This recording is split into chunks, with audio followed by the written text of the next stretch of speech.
বিচারালয়ে দুর্নীতি অনিয়ম বন্ধে কঠোর পদক্ষেপ, সরাসরি ফোনে অভিযোগ করলেই আইনি সমাধান। খেজুর রসে চুন আর নিম্নমানের চিনি মিশিয়ে তৈরি হচ্ছে গুড়, চরম স্বাস্থ্য ঝুঁকি বলছেন চিকিৎসকরা। উত্তরাঞ্চল সহ বিভিন্ন জেলায় শীতের দাপট বাড়ছে, ঠান্ডাজনিত রোগবালাই দুর্ভোগে দরিদ্র মানুষ।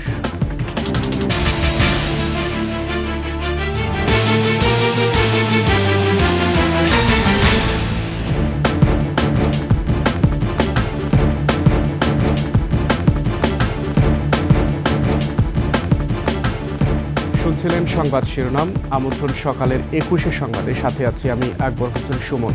দর্শক, 21 টেলিভিশনের সংবাদ একই সাথে সরাসরি দেখতে পাবেন আমাদের ফেসবুক পেজ www.facebook.com/2124 অনলাইনে। এছাড়া সাবস্ক্রাইব করতে পারেন www.youtube.com/21ETV চ্যানেলে। সংবাদে এছাড়াও আরও থাকছে, রিমোট কন্ট্রোলে নয়, বাংলায় নির্দেশ দিলেই উড়বে ড্রোন, ধারণ করবে ছবি ও ভিডিও।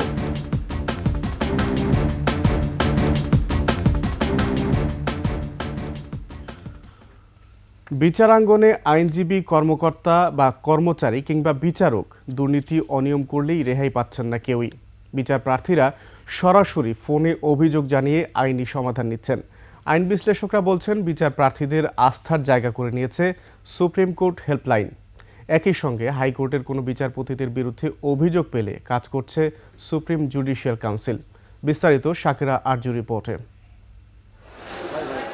দীর্ঘদিন খোঁজাখুঁজির পরও সিভিল রিভিউ মামলার নথিপত্র খুঁজে না পেয়ে সুপ্রিম কোর্ট হেল্পলাইনে কল সেন্টারে অভিযোগ জানান লালমনিরহাটের শামসুজ্জোহা। পরে সুপ্রিম কোর্ট প্রশাসন বিষয়টি পদক্ষেপ নিলে নথি খুঁজে পান তিনি। ৬২ সালের মামলা আমার, ওইটার নথিটা গায়েব করেছিল। প্রধান বিচারপতি বরাবর হেল্প ডেস্কে ফোন দিয়ে আবেদন করে তারপর এটা উদ্ধার করি। লালমনিরহাটের শামসুজ্জোহার মতো SM আমিনুল ইসলাম একটি মামলার ফাইল খুঁজে না পেয়ে কল করেন। এরপর 2 কার্য দিবসের মধ্যেই পেয়ে যান ফাইলটি। মিসফেল হয়ে আসছিল বা কিছু, তারপর ওই ক্লিয়ার করা খুঁজে পাচ্ছিল না। তারপরে আমি ওই কমপ্লেন করছিলাম। পরে আমরাও পেয়েছি, সেও আমাকে করছে যে খোঁজ পাওয়া গেছে। এভাবে বিচার প্রার্থীদের বিভিন্ন অভিযোগ ফোনে গ্রহণ করে আইনি সমাধান করছে supreme court helpline. Supreme court হেল্পলাইনে গত 1 মাসে বিচারক, আইনজীবী ও কর্মচারীদের বিরুদ্ধে 33টি অভিযোগ এসেছে। শুধু গত মাসেই 12 জন নিম্ন আদালতের বিচারকের বিরুদ্ধে অভিযোগ এসছে। এই জিনিসটা কিন্তু আগে কখনো ছিল না। আমাদের বিচার ব্যবস্থায় একটা বিশাল গলদ ছিল, বিশাল দুর্নীতির একটি জায়গা রয়েছে। সুপ্রিম কোর্টের প্রশাসনের উচিত এখন সুপ্রিম কোর্ট আইনজীবী সমিতির সঙ্গে বসা, একত্রিত হওয়া, কারণ সব সমাধান কিন্তু সুপ্রিম কোর্ট দিতে পারবে না। যেমন একজন লয়ারের সঙ্গে লয়ারের অভিযোগের বিষয়টা, সেটা কিন্তু সুপ্রিম কোর্ট প্রশাসন দিতে পারবে না। আইন বিশ্লেষকরা বলেন, কোনো বিচারকের বিরুদ্ধে যদি অভিযোগ দেয় তবে তা যাচাই বাছাই করে আইনি পদক্ষেপ নিতে পারে সুপ্রিম কোর্ট। সুপ্রিম কোর্টের উচিত, বিশেষ করে আমাদের বর্তমান প্রধান বিচারপতি মানুষের যে আস্থা, দ্রুততার সঙ্গে এগুলো নিষ্পত্তি করে, এর জন্য কোনো কারণে একটা আমলাতান্ত্রিক জটিলতার মধ্যে একটা ফাইলবন্দি না হয়ে থাকে। একই সঙ্গে হাইকোর্টের বিচারপতিদের অনিয়ম, দুর্নীতি আর অসদাচরণের বিরুদ্ধে কাজ করছে সুপ্রিম জুডিশিয়াল কাউন্সিল বলে জানান আইন বিশ্লেষকরা। ওনারা কাজ করে যাচ্ছেন বিচার বিভাগের উন্নতির জন্য, বিচার বিভাগকে দুর্নীতিমুক্ত করার জন্য। তো এটুকু এই মুহূর্তে বলতে পারি যে হ্যাঁ, এখানে পদক্ষেপ নেওয়া হয়েছে এবং হচ্ছে। যে 12 জন বিচারপতি সম্পর্কে তিনি বলেছিলেন যে তিনি তাদেরকে ছুটিতে পাঠিয়েছেন সাময়িক সময়ের জন্য। আমরা যতটুকু জেনেছি যে সুপ্রিম জুডিশিয়াল কাউন্সিল সেক্ষেত্রে কাজ করেছে। আমরা এও জেনেছি যে তাদের একটা প্রাথমিক রিপোর্ট মহামান্য রাষ্ট্রপতির কাছে প্রেরণ করা হয়েছে। এদিকে 2020 সালে সুপ্রিম কোর্টে দুর্নীতি, অনিয়ম ও আর্থিক লেনদেন বন্ধে অভিযোগ বক্স স্থাপন করে সুপ্রিম কোর্ট আইনজীবী সমিতি। তবে সেটির কার্যকারিতা আর নেই বলে জানান বারের সম্পাদক। প্রধান বিচারপতি সৈয়দ রেফাত আহমেদের নির্দেশে গত বছরের 26 সেপ্টেম্বর হেল্পলাইন সেবা চালু করে। শাকিরা আরজু, 21 টেলিভিশন, ঢাকা। শীতের পিঠা, পুলি, পায়েসের অন্যতম উপকরণ খেজুর গুড়ে মেশানো হচ্ছে ভেজাল। সিরাজগঞ্জের বাঁকাই গ্রামে দেখা যায় খেজুর রসের সাথে পুকুরে ব্যবহার করা চুন আর নিম্নমানের চিনি মিশিয়ে তৈরি করা হচ্ছে গুড়। ভেজাল এই গুড় স্বাস্থ্য ঝুঁকির কারণ বলছেন চিকিৎসকরা। সিরাজগঞ্জ প্রতিনিধি স্বপন মির্জার তথ্যচিত্রে ডেস্ক রিপোর্ট। নভেম্বরের শুরু থেকেই চারঘাট সহ রাজশাহীর বিভিন্ন অঞ্চল থেকে আসা গুড় উৎপাদনকারীরা সিরাজগঞ্জের রায়গঞ্জের বাকাই গ্রামে রস সংগ্রহ শুরু করে। চলতি মৌসুমে গাছ প্রতি ৩ কেজি করে গুড় দেওয়ার মৌখিক চুক্তিতে ৪ শতাধিক গাছ ইজারা নেন তারা। রস পরিষ্কার রাখতে হাঁড়িতে চুন মিশিয়ে প্রতিদিন ভোরে তা গাছ থেকে সংগ্রহ করা হয়। পরে জাল দিয়ে গোপনে নিম্নমানের চিনি মিশিয়ে তৈরি হয় খেজুরের গুড়। পাইকারি এই গুড়ের দাম পড়ে ১৫০ থেকে ২০০ টাকা কেজি। এখানে গাছ লাগা দিছে, সেনতে রস পেরিয়া এরা গুড় বানায়, সেই গুড় নিয়ে যা আমি বিক্রি করি। ঝুপড়ি ঘরে গিয়ে দেখা যায় নিম্নমানের চিনির বস্তা। অতিরিক্ত মুনাফার লোভে এই চিনি ও চুন ব্যবহারের কথা স্বীকারও করেছেন একজন। চিনি একটা তাও প্রতি ধরেন ওই ৫ কেজি, একটা দামে ৫-৭ কেজি করে চিনি দিয়ে চিনি মিশ্রিত করে, তারা কেমিক্যাল মিশ্রিত করে, এটা স্বাস্থ্যসম্মত না। আমি তো স্বাদ নাই, এখন ওই যে চিনি দেবো দায় করে। সুস্বাদু খেজুরের গুড়ে ভেজাল মেশানোর ঘটনায় ক্ষুব্ধ ভোক্তারা। স্বাস্থ্য ঝুঁকির কথাও বলছেন চিকিৎসক ও সচেতন মহল। দেশের উৎপন্ন হয়, এখানে যদি ২ নাম্বারই হয় তাহলে তো আমার ইডা তৃপ্তি পায় না। বর্তমানে মানুষের রোগ বালাই আসলে এই ভেজাল খাওয়ার কারণে বেড়ে গেছে। বিভিন্ন কেমিক্যাল মিশ্রণ করা হয়, তাহলে সেগুলো বিভিন্ন শরীরের অঙ্গহানি, যেমন লিভার ড্যামেজ, কিডনি ফেইলিওর, খাদ্যনালীতে ক্যান্সার হতে পারে। প্রশাসন যদি এটাকে একটু নজরদারিতে রাখে তাহলে আমার মনে হয় গুড় তৈরিতে ভেজালের পরিমাণটা অনেক কমে যাবে। অনিয়মকারীদের বিরুদ্ধে ব্যবস্থা নেওয়ার কথা জানিয়েছে প্রশাসন। তারা যেন স্বাস্থ্যসম্মতভাবে এই গুড় উৎপাদন করে এবং রস সংগ্রহ করে, এই বিষয়টা আমরা সার্বিকভাবে নজর রেখে আইন অনুযায়ী আমরা একটা ব্যবস্থা নেব। স্বাস্থ্য ঝুঁকি বিবেচনায় দ্রুত কার্যকর ব্যবস্থা দেখতে চান সচেতন মহল। সমর ইসলাম, ডেস্ক রিপোর্ট, ২১ টেলিভিশন। কমছে না শীতের দাপট, সবচেয়ে বেশি ভোগান্তিতে উত্তরাঞ্চলের মানুষ। কুড়িগ্রামে কনকনে ঠান্ডায় স্বাভাবিক জীবনযাত্রা ব্যাহত হয়ে পড়েছে। দিনের বেলা তাপমাত্রা কিছুটা বৃদ্ধি পেলেও সন্ধ্যার পর তীব্র শীতের। কুড়িগ্রাম আবহাওয়া অফিস বলছে গত ৪ সপ্তাহ ধরে অঞ্চলের তাপমাত্রা ৯ থেকে ১৩ ডিগ্রি সেলসিয়াসের মধ্যে ওঠানামা করছে। পৌষের মাঝামাঝি এসে হাওর সহ কিশোরগঞ্জের পুরো জেলায় জেঁকে বসেছে শীত। সবচেয়ে বেশি বিপাকে নিম্ন আয়ের মানুষ। গত ৩ দিন ধরে দেখা মিলছে না সূর্যের। বিঘ্নিত হচ্ছে হাওরে নৌ চলাচল, বুড়ো আবাদ সহ বিভিন্ন আবাদ। হাসপাতালে বাড়ছে শীতজনিত রোগীর সংখ্যা। এদিকে 2 দিনের তীব্র শীতে মাদারীপুর জনজীবন বিপর্যস্ত হয়ে পড়েছে। তবে তাপমাত্রা বাড়ায় কিছুটা স্বস্তি ফিরেছে।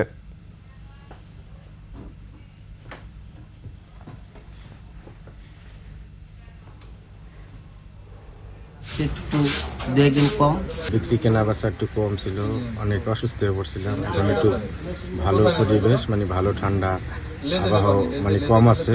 কয়েকদিন ধরে ঠান্ডার পরিমাণ অনেক বেশি ছিল, কাজ করতে অনেক কষ্ট হয়েছে। সংবাদ এনেছি ছোট্ট বিরতি। যখন ফিরছি তখন অন্য সংবাদের সঙ্গে আরও যা থাকবে। গাজায় ইসরায়েলের ৩০টি পৃথক হামলা, ৭ শিশু সহ ৬৬ ফিলিস্তিনি নিহত।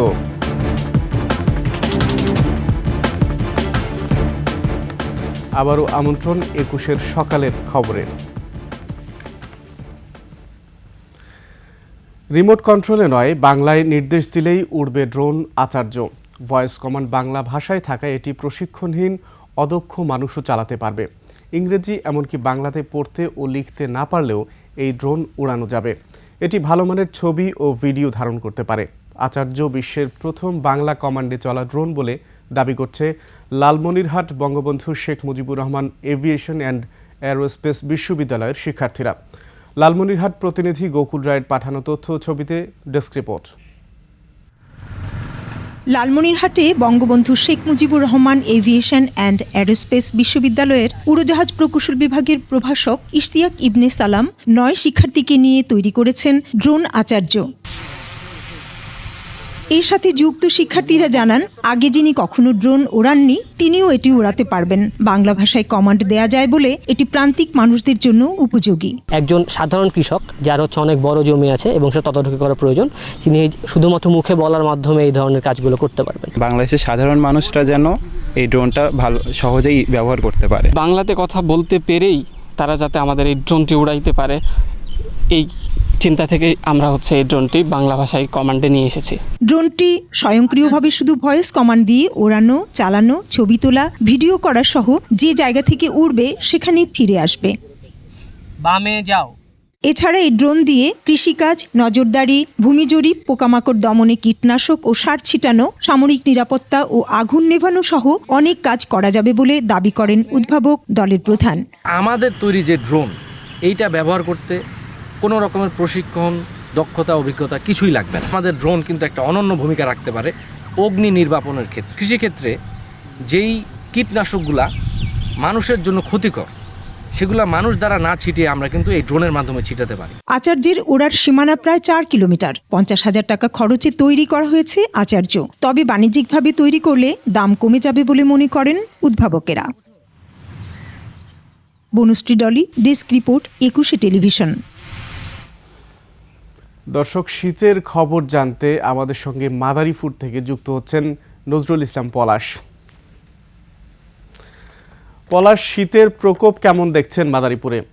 আমি মাদারীপুরে গত 2 দিন যাবৎ, অর্থাৎ বৃহস্পতি এবং শুক্রবারে তীব্র শীতে জনজীবন বিপর্যস্ত হয়ে পড়েছিল।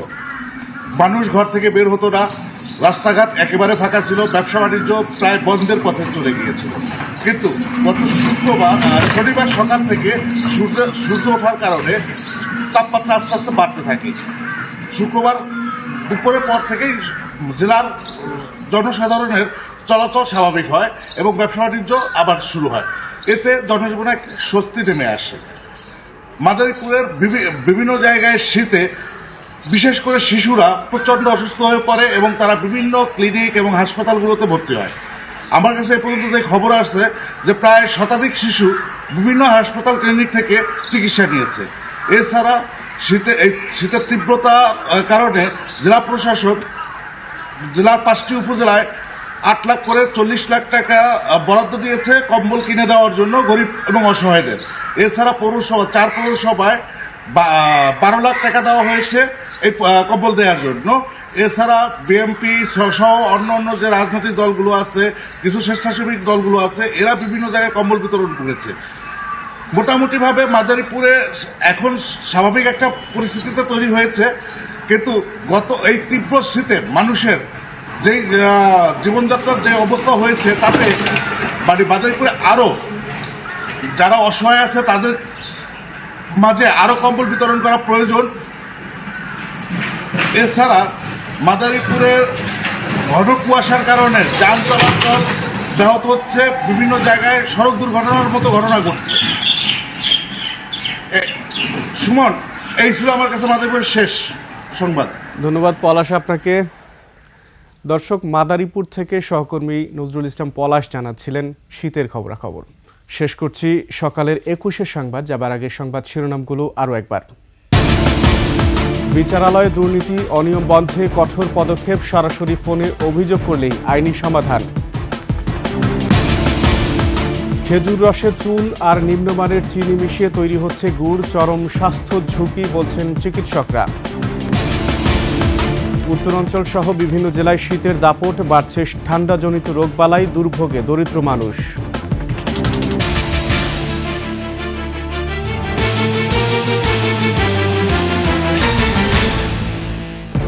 সর্বশেষ সংবাদ জানতে ডায়াল করুন 2021 নম্বরে, আর ভিজিট করুন 21-tv.com এই ওয়েবসাইটে। ফেসবুকে ভিজিট করতে পারেন www.facebook.com/2124online। এছাড়া সাবস্ক্রাইব করতে পারেন www.youtube.com/21etv চ্যানেলে। এতক্ষণ সঙ্গে থাকার জন্য ধন্যবাদ।